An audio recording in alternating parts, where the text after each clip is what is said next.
I'd been chasing Chloe Miller, NYU's legendary scholarship girl, for 3 years. I paid her tuition and covered her dad's gambling debts, but she always treated me with a chilly indifference. I thought I could win her over eventually. That was until the day my assistant, Leo, showed me his tablet. Chloe was helping some guy who'd been beaten to a pulp. And then, my vision filled with lines of text, a semi-transparent feed scrolling over reality. The main characters are finally getting their reunion. She's been waiting for him for years, ever since he said that one thing to her when they were kids. This is the kind of rags-to-riches redemption love story that really gets you. The side piece will never understand. Besides, the male lead has real grit, building his empire from nothing. The side piece just has family money. He gets crippled saving her later and just gives up on life. It's totally one-sided, anyway. She's not into him. He's just doing all this to guilt-trip her into staying with him. I looked down at my own 2 perfectly healthy legs, and my eyes started to twitch. One eye froze, completely thrown by the bizarre text floating in my vision.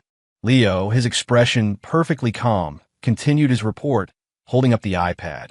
On the screen, Chloe Miller was kneeling on the ground, a look of pure terror on her face. Beside her, a man lay covered in blood, a gruesome sight. The commentary feed kept streaming past my eyes. I don't know, Julian's kind of creepy. Why does he have someone secretly monitoring her? That's exactly why she's not into him. Real love isn't about control. He's just leveraging the fact that he pays her bills, knowing she's in too deep to say no. It gives him a free pass to run her life. Totally agree. It's classic moral blackmail. Ugh, it's going to take forever for the main couple to get together. Can we just fast forward through all the Julian scenes? As the flood of comments continued, I finally started to piece together the so-called plot. It turned out that Chloe Miller, the woman I'd loved for 3 years, had a destined soulmate. And I was just the one-sided, disposable supporting character, destined for a tragic exit. I gave a slight wave, and Leo immediately fell silent. 2, I lower my gaze, memories flooding my mind. Meeting Chloe had been a complete accident. In college, she was the girl everyone at NYU talked about. Broke, but with a spine of steel.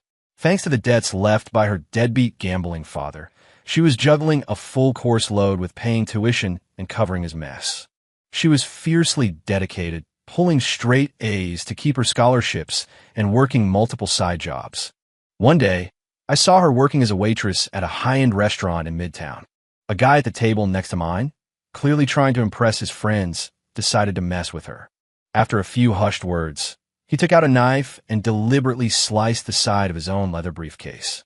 He then loudly accused Chloe of scratching his luxury bag with a fork when she served the food, demanding she pay for it. The security camera angle was blocked, so there was no way to prove her innocence. Chloe's eyes went red, her lip trembling as she tried to argue, her voice a mix of helpless frustration and stubborn pride. The guy's smugness grew, and he was about to grab her arm when I stood up. I calmly told Chloe that I had seen the whole thing and could testify that she hadn't damaged the bag. The man started to argue, but when he recognized me, his face changed instantly.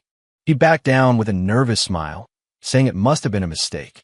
It turned out he was the youngest son of a real estate developer whose company was desperate for a partnership with Vance Industries. Just like that, I'd save her at her most humiliated and helpless moment. After that, I couldn't stand to see her struggling. I offered to sponsor her education to help clear her father's debts. I was by her side for 3 years, worried that her father's loan sharks might come after her. I even had someone keep an eye on her for her own safety. Even so, she rarely smiled at me. She was always composed, almost cold. The only time she ever opened up was when she was drunk. Her cheeks were flushed as she whispered in my ear, "I'm sorry, I'm not good with words, but I'm so grateful for everything you've done." Back then, I truly believed she was just naturally reserved. It turns out she had plenty of passion. It was just all saved for another man, the protagonist of her life. 3 of my thoughts snapped back to the present. Leo stood beside me, his posture perfect, and asked quietly, "Sir, it seems Ms. Miller used her own living expenses to pay the medical bills for her good deed. Should I transfer another sum to her account for daily expenses?" Leo had been with my father for years before coming to work for me. He knew my patterns, my obsession with Chloe. A suggestion like this was pure habit on his part. The ghostly text feed flared to life again. See? Julian sends her money right now, just to remind her who's in charge. It's a warning shot to stay away from the main guy. Exactly. He pretends it's to help her, but it's all about control. His constant interference is the only reason she's so hesitant to get close to Kai. He's seriously slowing down the main plot. Whatever. Once Kai launches his startup and becomes a CEO, he'll be worth 10 Vance Industries. What's Julian then? I took a slow sip of my tea. No, I said, my voice steady. From now on, stop all payments to her account. For the first time in years, Leo's stoic professional mask cracked. He looked genuinely stunned.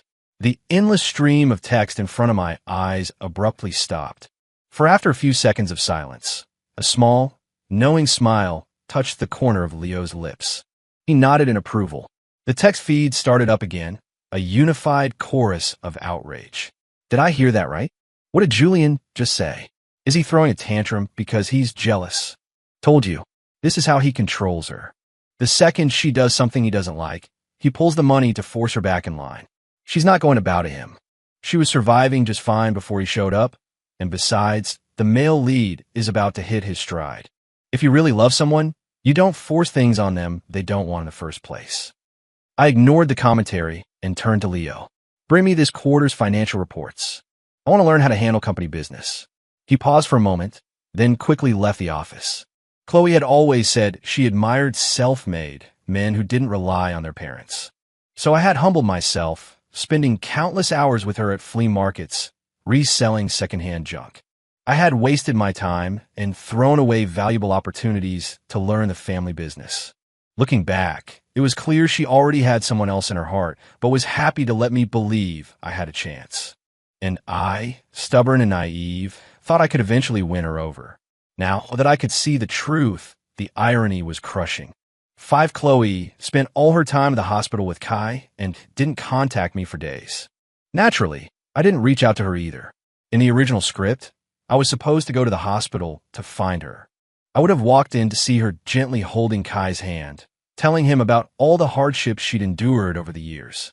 The moment she saw me, her vulnerability would have vanished, replaced by an icy glare of disgust. Julian, are you following me? She would have sneered. What now? After spying on my private life, are you going to control who my friends are, too? This time, there was no way I was going to interfere. I didn't want anything to do with her drama. So for days, I locked myself in the office, studying management strategies. Even my father remarked on the change, relieved I was no longer obsessed with a woman. Just when I thought I was finally free of that chapter of my life, I saw them again. That weekend, while Leo and I were visiting a subsidiary for site inspection, my dad called. Mr. Peterson had been in a car accident and was in the hospital. Six to my father. Mr. Peterson was the mentor who had helped him build Vance Industries from the ground up. With my father out of town on a business trip, he couldn't go himself, so he sent me to show our family's respect and concern. I glanced at the address he sent. It was the same hospital where Kai was staying. It felt like some invisible hand called the plot was pushing me right back onto my predetermined path. After getting the message, I took Leo and rushed to the hospital. Thankfully, Mr. Peterson's injuries weren't severe. The driver had swerved just in time to avoid the worst of it. But given his age and a minor heart issue that flared up, the doctors decided to keep him for observation and a few extra tests. After leaving his room, I planned to head straight back to the office. But I saw someone in the hallway, and my feet stopped dead. Chloe stood there in a simple dress, holding a water pitcher on her way back to her room. Her eyes were red and puffy, giving her a fragile, tragic beauty. She'd clearly just been crying. The moment she saw me, she froze. 7, Julian, are you following me? After a long, tense silence, Chloe's voice was like ice. For 3 years, she had always been like this with me. Even though I'd gone against my parents' wishes to pursue her so openly, giving her warmth and support with no expectation of return, she remained cold. In that moment, I finally let it all go. Looking towards Kai's hospital room, I said flatly, sorry. I'm not interested. The text in the air was screaming at me. He is so annoying. He followed her all the way to the hospital and is making up lame excuses. He's just trying to control her life. Chloe had just opened up to the male lead about waiting for him all these years, and then this guy shows up. You can't tell me that's not on purpose. Can Julian just get written out of the show already? He's seriously messing with the main storyline. It's okay. Once he becomes a cripple, he won't have the nerve to bother her anymore. It just sucks that our girl will have to live with the guilt. Chloe stared, momentarily stunned, before her tone turned mocking. For 3 years, you've had your assistant watching my every move. Don't tell me that isn't about control. Your brand of love, Julian, is suffocating. The feed went wild. Yes, she finally said it. Take a hint already, dude. Julian's only got his family's money. He can't hold a candle to the male lead in terms of actual ability. There's a reason she didn't choose him. That's our girl. Just like Kai, she's got a backbone. She'll never bow to money and power. Before I could answer, Leo stepped forward, his tone respectful but firm. Ms. Miller, a little gratitude wouldn't hurt. For 3 years, my employer has cared for you, provided for you, and made sure you never had to worry about making ends meet. You know exactly what he's done for you. Do I really need to list it all out? I shot him a look, and he immediately stepped back. But his words had lit a fuse in Chloe. Her shoulders trembled as if she'd been deeply insulted. In an instant, her voice was thick with rage. Enough! How long are you going to hold that over my head? Julian, what do you take me for? I'm telling you, I don't want your money, and I never asked you to do any of those things. It was all you. It was always just you. Her furious shouts echoed down the hallway, causing a few passers-by to stare. Before, she had only been distant and cold. But now, it was as if years of resentment were erupting all at once. After her outburst, her eyes darted around, and suddenly, all the anger vanished from her face. Kai, what are you doing out of bed? Following her gaze, I turned and saw him. The man who received all her affection. Her protagonist. 9 Kai was leaning against the doorframe, one arm in a cast, his face a patchwork of bruises. His jaw was tight, his brow furrowed. Chloe immediately rushed to his side, carefully supporting him. Be careful. You don't want to reopen your wounds. Her voice was filled with a tenderness I had never heard. Kai gently took her hand, then looked up at me, his eyes filled with challenge. So you're Julian? The rich kid who's been bothering Chloe for 3 years? I sized him up, a slight frown on my face. I'm Julian, but we only have a sponsorship arrangement. I was feeling generous and decided to fund her education. That's all. Kai let out a cold laugh. Right? Cut the crap. Chloe told me everything. I'm warning you. Stop harassing her with your phony charity. Chloe looked up at Kai with pure adoration, an expression she had never once given me. They're so perfect for each other. Both so strong and proud. Kai is such a badass, but the side piece has been obsessed for so long, he's not going to give up that easily. This is good. Let him watch them be all lovey-dovey. He'll get the message eventually. The world went quiet for a moment. Then I spoke, my voice cold. Is that so? In that case, I wouldn't want to impose. From this day forward, I am revoking all financial support. We will have no further contact. My response seemed to catch them off guard. Chloe's expression froze, a flicker of something complicated in her eyes. A moment later, she regained her composure, her voice filled with pride. Good. Julian, you'd better keep your word. Intent to fight the script, I began immersing myself in the company's operations. More importantly, I had to completely cut ties with Chloe to escape my fate of becoming a cripple. Perhaps because he'd watched my 3 years of devotion get thrown away for a guy who just showed up, Leo was still bitter and would often grumble to me. Sir, Chloe Miller was nothing but a viper you nursed for 3 years. And that Kai? He's a street punk who just got his face bashed in. Neither of them is worth your time. If you ask me, they deserve each other. I looked up from my work, saying nothing. The text feed instantly exploded. The side piece is so shady, bad-mouthing them behind their backs. No wonder he ends up crippled. Just wait until Kai builds his business empire. You'll be on your knees begging. He could never understand someone with principles like Kai. Kai got hurt because he was defending someone and got into a fight with his enemies. Ignoring the floating text, I said flatly, you're right. They're not worth my time. I hear Kai is completely broke. Let's see how long their great love lasts without my funding. Leo bowed slightly, a satisfied smile on his face. Indeed, sir. This time, Kai was so desperate he tried to snatch some rich kid's wallet and got beaten to a pulp for it. People like that should be left to their own devices. The text feed froze for a second, then went into a frenzy. No way Kai would steal a wallet. They're obviously lying to us. But they can't see us. Why would they lie when they're alone in an office? The assistant said the other guy was a rich kid. Obviously, the male lead was robbing the rich to help the poor. How can you not see that? I kept reading the file and let out a cold smirk. If they were going to romanticize everything he did, no matter what, then let's just see how the rest of the story played out. 11 after that day at the hospital, Chloe really didn't contact me again. I heard she started looking everywhere for part-time jobs to support herself. I didn't know the details because my father began handing more and more responsibilities over to me. The busier I became learning to manage the company and handle negotiations, the less frequently the text feed appeared. It was a sign, I thought, that I was successfully changing the plot. After I flew across the Atlantic and closed a massive international trade deal in London, the text feed disappeared for good. As a final compliment, my new partner, a pure-blooded Spaniard, praised me in broken English for my youthful success. On the flight back, I couldn't stop thinking. This was how my life was supposed to be. Inheriting the family business, building a career.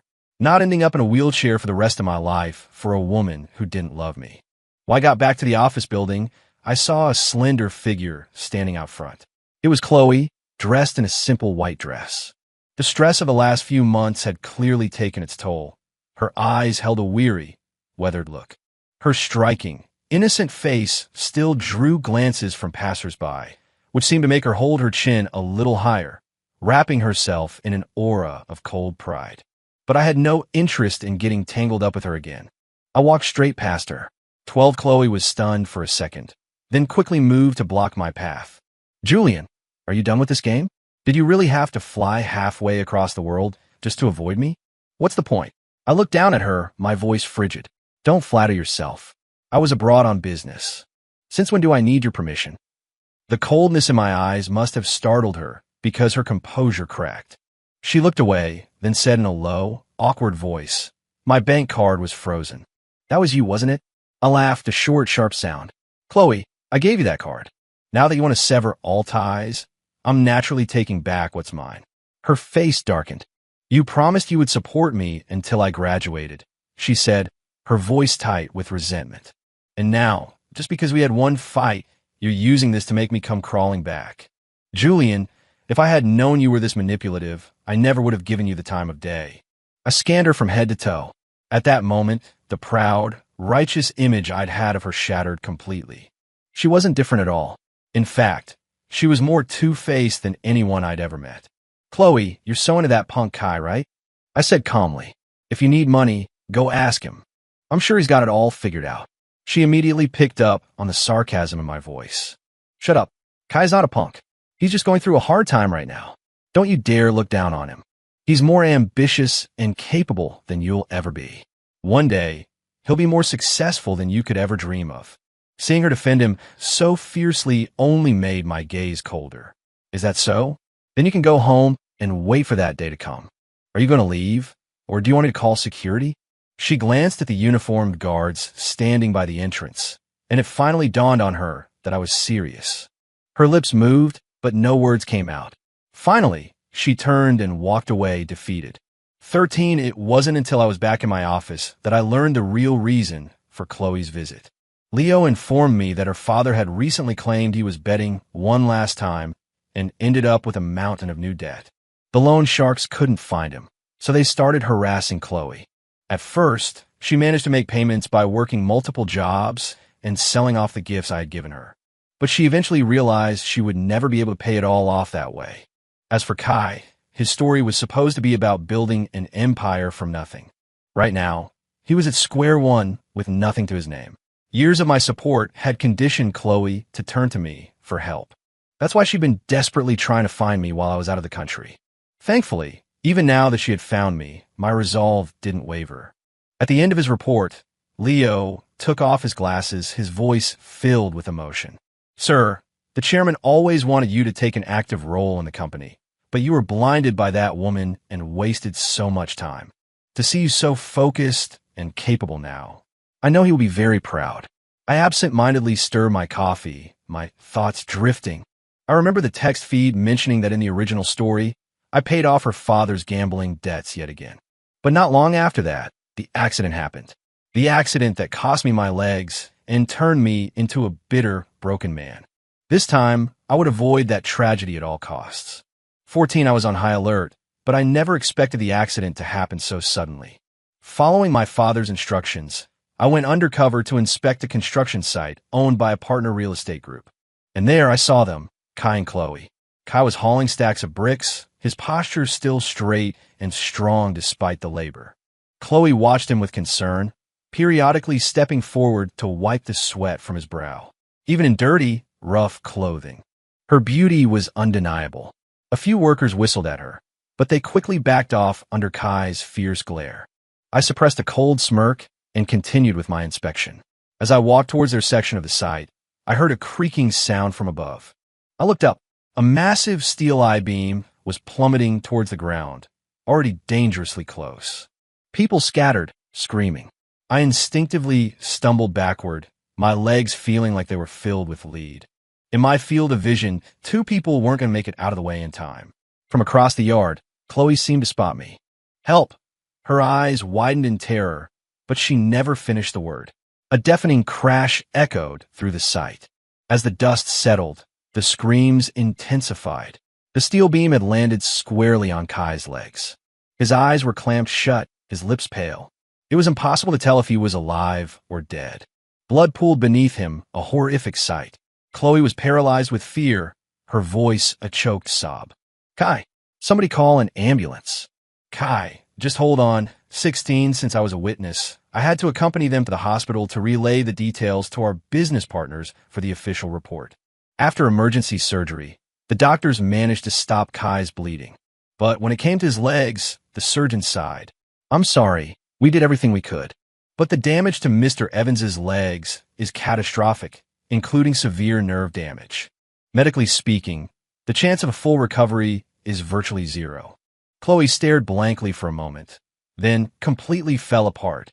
How can that be? Doctor, please, there has to be something else you can do. Kai can't be a cripple. He's so young. If he has to spend the rest of his life in a wheelchair, how will people look at him? It's all my fault. That beam was supposed to hit me. It was Kai. He pushed me out of the way. Faced with her desperate pleas, the doctor could only shake his head regretfully. A nurse came to get him for another patient's surgery, and he hurried away. The light seemed to drain from Chloe's eyes, leaving them empty. Then she saw me, and her vacant gaze found a target. Julian, she said, her face grim, streaked with tears. How dare you show your face here? She stared at me, her voice a low snarl. You used to say you loved me. Why didn't you push me out of the way? Why didn't you take the hit? Why is he the one who got hurt? Why isn't it you who lost your legs? By the end, her voice was a raw, ragged scream, her pure and proud image completely gone. When she finally fell silent, I spoke, my tone level. Chloe, who do you think you are to demand anything from me? If it weren't for my past generosity, do you really think someone like you would even have the right to speak to me as an equal? Leaving her there with a look of utter shock on her face, I turned and walked out of the hospital. The aftermath of the accident would take time to resolve, but I had no interest and no reason to get tangled up in her life ever again. 17, in the end, the real estate developer paid Kai a massive settlement. They used the money to see specialists all over the country, but the diagnosis was always the same. There was no hope of his legs ever healing. For a proud, ambitious young man, it was a death sentence. I understood that feeling all too well. The moment that I-beam started to fall, I had felt a sharp, phantom pain in my own legs. In that instant, the entire original storyline flooded my mind. I saw myself lying on an operating table, my father spending a fortune on the world's best medical teams, all to no avail. I saw myself becoming a bitter recluse, enduring pity and disgust from everyone. The most laughable part was that, in that timeline, Chloe had visited me once. By then, Kai's career was taking off. With his help, she had paid off her father's debts and cut ties with him for good. She stood in my hospital room, her nose wrinkled in distaste. Julian, I'm grateful you saved me, she'd said, but you did it willingly. There's no fairness in love. Kai's career is only going to get bigger, and I will compensate you with money. But for me to love you because of this? That's impossible. Every word was seared into my memory. But this time, I had changed everything. 18, perhaps because of my rapid growth over the past few months, my father began to talk about retirement. He started taking me to formal events, introducing me to his network of contacts. At the same time, I heard that Kai, with no hope of recovery, had been discharged from the hospital. His paralysis, however, had twisted his personality. The realization that he could no longer do simple things an able-bodied person could do made him volatile and cruel. He became unpredictable, psychologically warped, until he eventually directed all his rage at Chloe. At his worst, he would smash things, his voice venomous. "Chloe, if it weren't for you, I wouldn't have lost my legs. This is all your fault. You ruined my life." At first, Chloe endured it, but the constant fighting slowly eroded her love. One day, after he slapped her across the face, she walked out. That afternoon, she showed up at Vance Industries. 19, seeing Chloe again after 6 months, I was momentarily taken aback. The constant stress of being a caregiver, only to be met with blame and hatred, had stripped her of her youthful glow. Her skin was dry, her expression exhausted and haunted. When she saw me, she wrung her hands nervously. "Julian, thank you for agreeing to see me." I stood my ground, my voice indifferent. "What do you want?" "I have a meeting soon, so you have 5 minutes." She had obviously heard about my growing reputation in the business world. Flustered, she rushed to speak. "I came here today to apologize. Over the past 6 months, I keep thinking about how good you were to me. For those 3 years, you cleared so many obstacles from my path. It was only after I left your protection that I realized how cruel the world really is. I was naive back then. I mistook a childhood dependence on Kai for love, and I ignored what you felt for me.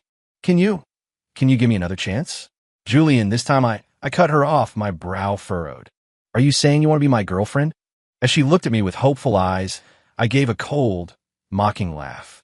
"Chloe, don't dream. Barring some disaster, my future involves a merger, both corporate and marital, with a woman from my own world. As for you, you're no longer qualified." She bit her lip, her face instantly turning ashen. Without another word, I walked past her and out the door. 20 after that day, Chloe never tried to contact me again. The proud, untouchable girl I once knew had been ground down by the ugliness of life. Later, I heard that Kai had grown tired of her. One day, he took his settlement money and disappeared without a trace. Chloe, devastated and once again hounded by her father's debts, fell apart. One night, while running from loan sharks in the dark, she fled too far. She had night blindness and didn't see the edge of the river. She slipped, fell in, and drowned. With that, the tangled mess between us was finally completely over. When the news reached me, I was in a private lounge at the airport. My father had fully retired and was traveling the world with my mother. The entirety of Vance Industries now rested on my shoulders. Looking through the airplane window at the city shrinking below, I felt like I could see an alternate version of myself. He was sitting in a wheelchair, looking up and waving goodbye. I knew then that my future, the one I had reclaimed, was limitless.